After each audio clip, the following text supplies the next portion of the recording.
allô. Non mais allô quoi. Franchement, je ne sais pas comment vous le dire, mais c'est vrai qu'en regardant comme ça, on est un peu comme dans le loft. Hein, il y a des caméras partout. Donc, Fred, on est un peu dans ton élément là. Oui, Il se sent bien. Alors, c'est notre ninja des people. Quoi de neuf dans le monde merveilleux des stars? Eh bien, chers auditeurs, comme on ne se refuse rien pour votre information, nous avons traversé la Manche. Alors, à la nage pour Caro, mais en Eurostar pour les autres, afin d'aller glaner des news de la British Royal Family. Alors que le Royaume-Uni est en plein débat sur le maintien ou non du pays dans l'Union européenne, le fameux Brexit, un autre sujet vient ébranler le flegme britannique et alimenter les conversations du Tea Time. Kate et William n'ont plus la cote. Oh non, impossible. Je vous vois déçu, mais William Arthur Philippe Louis Windsor, de son nom complet, oui je sais c'est difficile à caser dans les formulaires administratifs, rechigne à assumer son rôle d'héritier. Il est même qualifié de paresseux et la presse britannique a relevé que le prince n'avait assumé que 122 engagements officiels l'année dernière. Alors que sa mamie, âgée elle de 89 ans, oui, 89 ans, Fred. en avait... Mon âge. Elle en avait assuré 3 fois plus. Ah oui. Elle Ouais. fait que ça, elle aussi.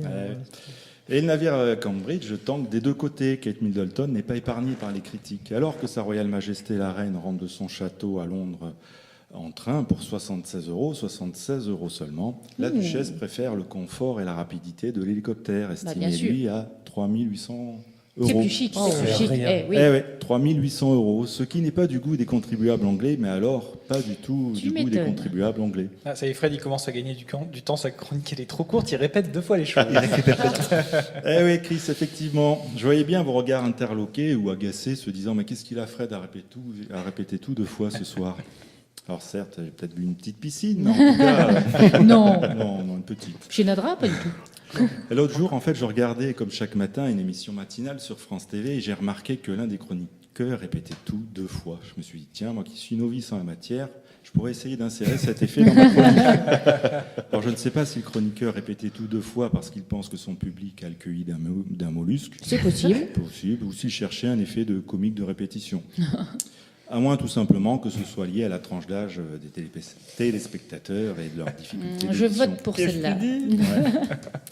En tout cas, je vous rassure, les critiques outre-Manche semblent avoir porté leurs fruits et le couple œuvre maintenant à remonter sa cote. Et on passe à la deuxième actu, Fred. Eh oui, deuxième actu, c'est très riche ce soir. Oui, alors pour cette deuxième actu, je suis désolé Greg, je vais empiéter un petit peu sur ton terrain.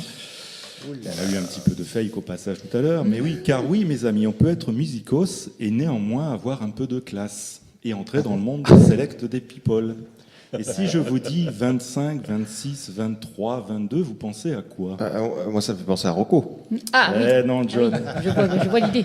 Il ne s'agit pas des mensurations de Monsieur Sifredi avant, après ou pendant l'acte, mais tout simplement du classement de la France au concours de l'Eurovision ces 4 dernières années.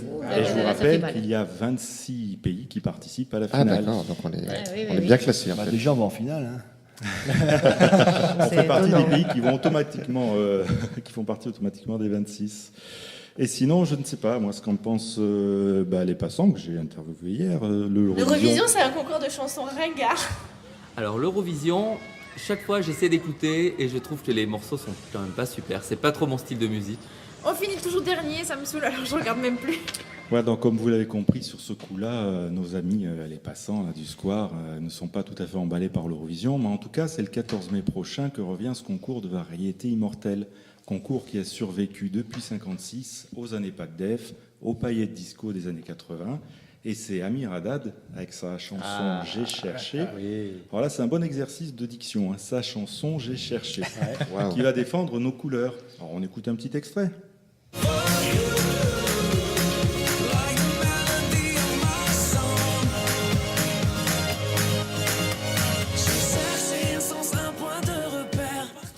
Alors, est-ce que quelqu'un se souvient comment Amir Haddad s'est fait connaître en France? Ah non. En fait, je le connais pas encore Amir aujourd'hui. qui Je sais pas, oui, moi aussi. Omar Haddad. Eh non, pas Omar, Amir. Amir Haddad, en fait, a été finaliste de The Voice saison 3 en 2014, en se classant 3e. Waouh. Et vous vous rappelez qui a gagné cette édition cette année-là? Bah oui, c'était Kenji. Eh oui, effectivement. Ah. Kenji, j'aime bien, moi. hein. Quoi? Oui. Non, Amir, c'est 10 fois mieux, hein, je te le dis. Moi, je fais du sport avec Kenji.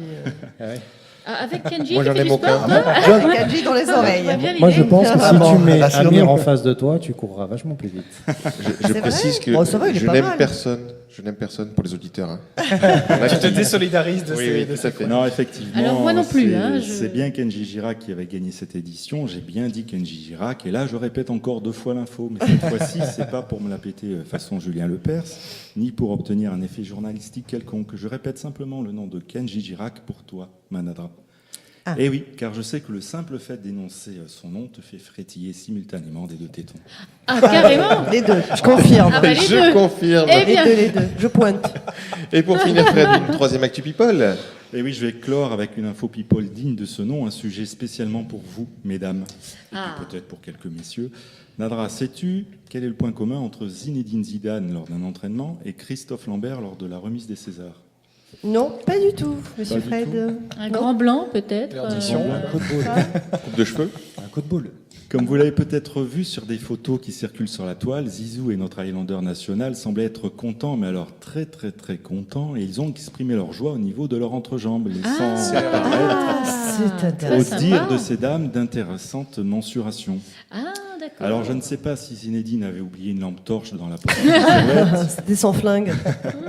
ou si Christophe s'était attardé au buffet des Césars et qu'il n'avait pas eu le temps de finir son rouleau de printemps et qu'il l'avait glissé dans la poche de Dans son son costume. caleçon. Nous ne voyons pas d'autre explication. Ouais. C'était Enfin, pas bref. bien pourvu. Ouais. Le thermomètre Twitter a grimpé en flèche dans le rouge et les commentaires ont rapidement relayé l'info de ces 2 énigmatiques boss. Et j'en profite d'ailleurs pour remercier Caro pour m'avoir fait parvenir aussitôt l'info et surtout les fameuses photos, car je sais que tu te délectes de ce genre de prise de vue en tous les cachette bons Ah, bah, de ton bien mari. évidemment. Bien évidemment. Toute Voilà, la c'est journée. tout pour l'info vitale dans l'actu People. Eh bien, merci. Alors, il y a un petit quiz ou il y a pas de petit Oh, quiz et un petit quiz. Allez, allez. un petit quiz. Une première question, je vais me la faire un petit peu à la Julien Lepers, puisqu'on est dans le thème. Je suis. Donc Oh, c'est je oui, suis, oui, je oui, suis. oui. C'est parti. Et loin des anges, je ne sais plus à quel sein me vouer mieux qu'un divan. Je me couche sur scène pour ma psychanalyse ou, déguisé en clown, je fais quelques tours de vélo pour enfants. Une mignonnette à la place de la gourde, je m'effondre en larmes et je deviens incontrôlable depuis que je ne vois plus Rocco. Je suis...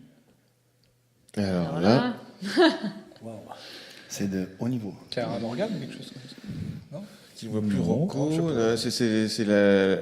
Comment ça s'appelle? L'écrivaine de la semaine dernière? Non, La Bila, non. Italo-américaine.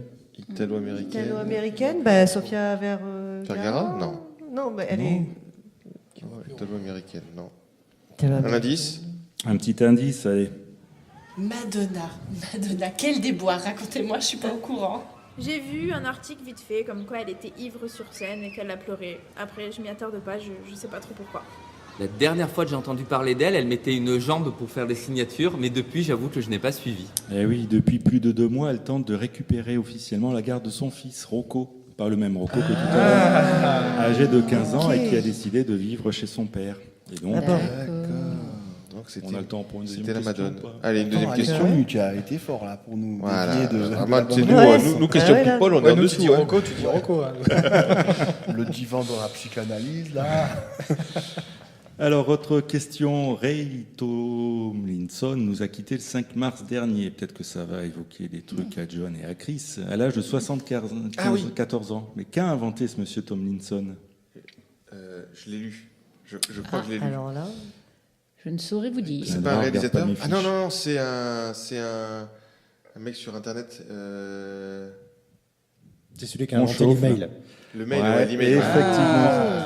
C'est l'ingénieur qui est considéré comme le père du courrier électronique. C'est un pionnier qui a révolutionné la communication, qui a inventé en 71 un logiciel qui permettait d'envoyer un message et un autre logiciel qui permettait de le récupérer et de le lire. C'est également lui qui a inventé le symbole arrobase.